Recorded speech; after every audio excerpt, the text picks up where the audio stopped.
bienvenue dans Villa Uli.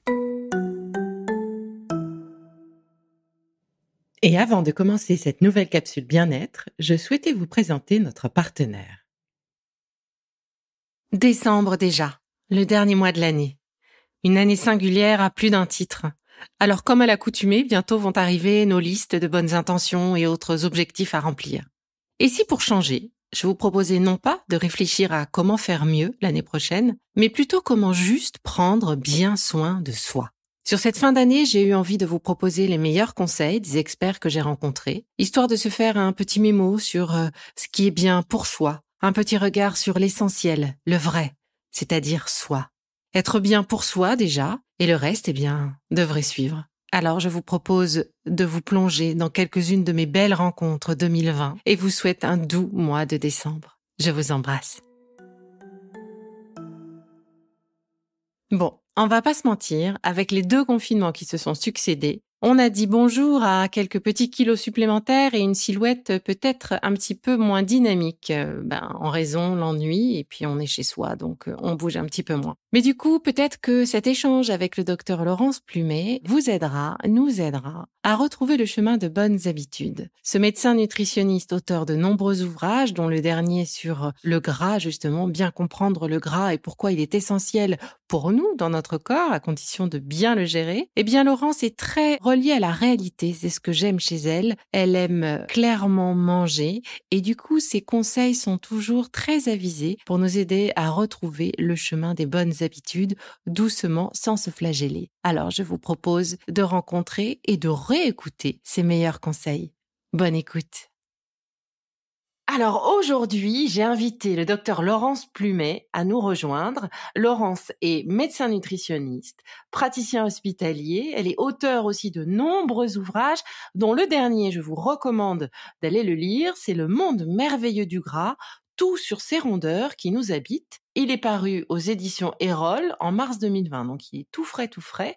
C'est un livre plein d'humour, plein de pédagogie. Il est très accessible. Il va nous permettre de tout comprendre sur ce gras que l'on a tous, un petit peu partout, plus ou moins partout, et on va mieux comprendre comment bien le gérer. Le docteur Laurence Plumet est également conférencière, professeure de nutrition, et elle a créé aussi une école, EPM Nutrition, qui a l'avantage de nous apprendre tout sur la nutrition et surtout nous aider à donner de bons conseils. L'objectif, c'est de ne pas trop grossir et justement d'éviter des petites rondeurs disgracieuses. Bonjour Laurence et bienvenue. Bonjour Isabelle et bonjour à tous. Je suis ravie que tu sois avec nous. Alors du coup, quels conseils pourrais-tu nous donner pour éviter de grossir ? Il vaut mieux se situer dans la prévention plutôt que dans la gestion des kilos superflus, en l'occurrence, dans un premier temps, le petit bourrelet. Alors, comment faire ? Bon, alors on va commencer par ce qui n'est pas alimentaire, c'est-à-dire l'activité physique. Je sais qu'il y a des gens qui ont horreur de faire du sport et comment faire du sport à la maison. Donc moi, ce que je recommande, c'est d'en faire un peu dans la matinée. C'est le moment où, en général, on a la pêche. Et d'en refaire également l'après-midi. Alors attention, c'est pas forcément la séance d'1 heure des pros. Alors là, on mouille la chemise, on n'en peut plus. Non, ça peut être une demi-heure le matin, une demi-heure l'après-midi. On court, on sautille, on fait des mouvements. Alors il existe plein de tutos partout dans les réseaux sociaux. On peut trouver les mouvements qui nous conviennent. Le plus important, c'est vraiment de bouger, mais de bouger activement. Il s'agit pas de marcher lassivement. Il faut quand même avoir chaud. Voilà. Quand on a chaud, c'est-à-dire qu'on brûle des calories. C'est bien.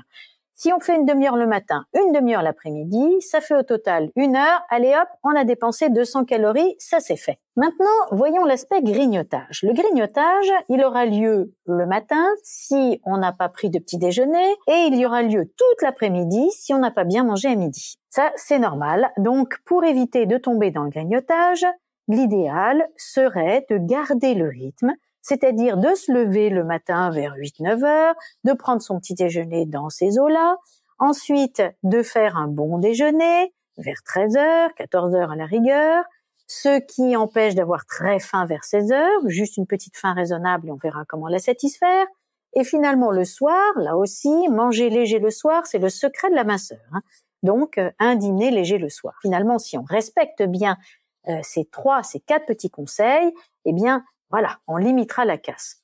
Et on va éviter aussi, au moment de ces repas, de manger des plats trop gras et des aliments et produits trop gras et trop sucrés. Je vais vous faire la journée la pire et la journée la mieux. Voilà. D'accord. Alors, la journée la pire, ce serait se lever à 10 heures, prendre 2 croissants ou un pain au chocolat, et puis enchaîner par un café. Très bien. Ensuite, oh non, midi, 13 heures, pas faim. Par contre, la petite faim commence à arriver vers 15-16 heures. Mais manger un poulet ratatouille à 15-16 heures, ça le fait pas trop. Donc, à ce moment-là, hop, on retourne dans les placards.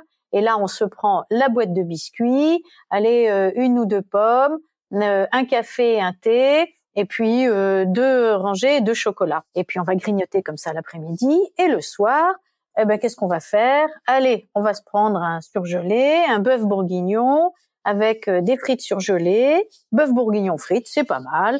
On termine par une crème au chocolat, et puis du pain et du fromage, un petit verre de vin pour aller avec, et hop, on va se coucher. Voilà, ça c'est le pire. Le bon maintenant. On se lève, il est 8-9 heures du matin, on prend un petit déjeuner après s'être étiré, fait quelques mouvements de gymnastique, on ouvre les fenêtres, on respire le bon air, on aère sa maison. On va déjà commencer par prendre un bon petit déjeuner. Alors là, tous les goûts s'expriment. Au lieu de prendre une viennoiserie, on va plutôt prendre du pain ou des biscottes, on va mettre un petit peu de beurre, un petit peu de confiture qu'on a faite soi-même, on se régale. On accompagne d'un fromage blanc dans lequel on va mettre des morceaux de pommes ou de myrtilles. Il nous en reste. Ah tiens, des fruits rouges qu'on va sortir du congélateur, c'est délicieux. Des fruits rouges congelés qu'on décongèle et qu'on mélange au fromage blanc. C'est absolument sublime. Bon, on se fait un bon verre de jus d'orange, alors en bouteille ou pressé maison, ça dépend si on a le courage d'avoir acheté son filet d'orange, et puis des amandes aussi. Voilà, la journée commence, on est bien calé, ce qui fait que on a faim vers 13 heures. Ça tombe bien, c'est l'heure du déjeuner. Alors là, qu'est-ce qu'on va prendre? Alors on a le choix de la viande, du poisson ou des œufs. Alors ça peut être une bonne omelette. Pour les gros appétits, on peut accompagner ça, je sais pas moi, de lentilles. Voilà, alors les légumes secs formidables, un peu de féculents quand même, pour que ça tienne au corps. On nous dit que les féculents ça fait grossir. Bah non, il en faut bien sûr. Sans féculents, je peux assurer que c'est grignotage assuré l'après-midi, parce que les féculents c'est de l'énergie certes, mais ça rassasie durablement. Or, l'ami des kilos en trop, c'est le grignotage. Et le grignotage, il est dû à quoi? À l'absence de féculents au repas. Donc, féculents au repas, oui, avec même un petit peu de pain. Bon, voilà. Et puis ensuite, au dessert, on peut prendre d'ailleurs un petit bout de fromage et on termine par un fruit. Alors, les fruits, il y en a qui se gardent longtemps. Kiwi, quand on fait ses courses, kiwi, clémentine, orange, pomme. On va préférer ça, franchement, au gâteau. Alors, le gâteau, si on a envie de se faire plaisir, l'après-midi, et si on a des enfants, on se fait un petit atelier sympa. Un petit atelier pâtisserie. Bon, alors, ok, très sympa, on se régale, on se fait un gâteau. Alors, mon petit conseil, si vous ne voulez pas prendre du poids, une part de gâteau par jour, c'est très bien, mais pas 2, mais pas 3, mais pas 4. Donc, la part de gâteau avec les enfants, au goûter, très bien. Une part chacun, super. Avec un petit fruit en plus, voilà, quelques amandes si on veut, et c'est bien. Et puis le soir, au dîner, alors là, léger, comme je l'ai dit. Donc, on ressort les légumes. Très bien. Faut un peu de féculents, mais pas trop, le soir au dîner. Donc, on n'a pas besoin de beaucoup de calories. Faut savoir que la nuit, on dépense, le corps ne bouge pas beaucoup. En moyenne, une nuit, on brûle 500 calories, quoi. Donc, le dîner devrait pas dépasser 500 calories, juste pour couvrir les dépenses de la nuit. D'accord. Et donc, une bonne omelette, une salade verte, un petit bout de pain, un tout petit bout de fromage, ou alors un yaourt ou 2, nature, avec un petit peu de miel ou un petit peu de confiture. Et puis, on termine de nouveau par un fruit frais. Et voilà, ça suffit amplement. On peut aussi faire une soupe, une soupe bien épaisse, 2 bols de soupe, une tranche de jambon, un bout de pain, du fromage blanc avec dedans, des morceaux de mangue. C'est très bon, la mangue fraîche coupée avec du fromage blanc, c'est délicieux. Et puis voilà, ça suffit largement. Les gens mangent beaucoup trop le soir. On dort mal et on grossit. Alors franchement, c'est cher payé le plaisir. Donc, se faire plaisir, c'est plutôt le midi. On allège le soir. Les féculents, oui, mais pareil, plutôt au déjeuner que le soir et le matin. C'est de bons conseils pour éviter de surcharger nos calories. Tout à fait. Quand on a envie de se faire plaisir avec un pain au chocolat ou une part de gâteau, quelque chose comme ça, il vaut mieux le faire soit le matin ou à midi, mais faut éviter de le faire à partir de 18h parce que là, on va rentrer dans la période de la journée où on commence à dépenser beaucoup moins de calories. Voilà. Merci beaucoup Laurence pour tous ces conseils. On va donc faire attention à nous, se bouger un petit peu plus. Je retiens aussi l'idée de faire 5-10 minutes plus souvent et le matin, en milieu de matinée, pareil pour l'après-midi, ce qui permet du coup de mettre un peu plus d'énergie au moment où on le fait et d'augmenter notre activité physique tout au long de la journée. Tout à fait. Est-ce que je peux dire encore une chose, Isabelle? Je t'écoute. Et si jamais, malgré tous ces conseils, vous constatez que vous avez pris 2 kilos, en général, ce sont 2 kilos de petits bourrelets. Sachez que le gras du petit bourrelet, comme je l'explique dans mon livre, est un gentil gras qui ne vous veut que du bien. C'est votre kit de survie. Donc, ne soyez pas trop sévère avec lui. Ne vous lancez surtout pas dans un régime sévère, drastique, pour reperdre ces 2 kilos en une semaine. En fait, vous feriez des gros dégâts parce que vous maigririez certes très vite, mais vous perdriez un peu de muscle au passage. Mais surtout, quand vous allez arrêter, parce que les régimes très sévères sont insuivables longtemps, quand vous allez arrêter et reprendre vos habitudes d'avant, eh bien, vous allez regrossir. Mais là, ce sera pas du petit bourrelet. Ça va être de la graisse profonde qui, elle, est très mauvaise pour la santé. Voilà. Donc, là aussi, c'est tout un art, et d'éviter de prendre du poids et de savoir le reperdre à bon escient. Voilà. Et dans ce cas-là, le mieux, ce sera d'aller consulter son médecin nutritionniste ou sa diététicienne qui vous accompagneront pour mieux gérer ce petit kilo à perdre s'il y en a. Tout à fait. Et de découvrir les secrets du monde merveilleux du gras. Exactement. Effectivement, ce gras dont on a besoin. On oublie de le dire, mais on en a quand même besoin de ce gras. Il faut juste savoir finalement bien le manager. C'est ce que tu nous dis dans ton livre que je vous invite à lire. Tu nous rappelles le titre ? Le monde merveilleux du gras, tout sur ces rondeurs qui nous habitent.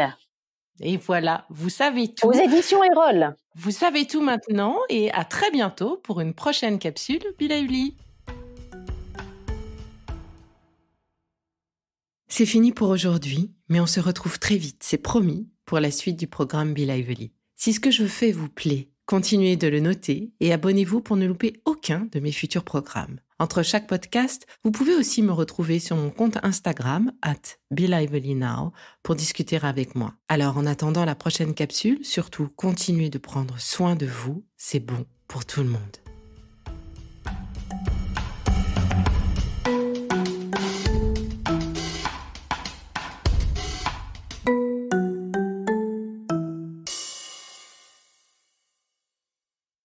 Merci d'avoir écouté cette capsule Be Lively. N'oubliez pas de vous abonner, de partager et de noter ce podcast. À bientôt. Le contenu que vous venez d'écouter n'est pas un dispositif médical et ne peut pas se substituer à l'avis d'un médecin basé sur votre situation personnelle. En cas de doute, consultez votre médecin.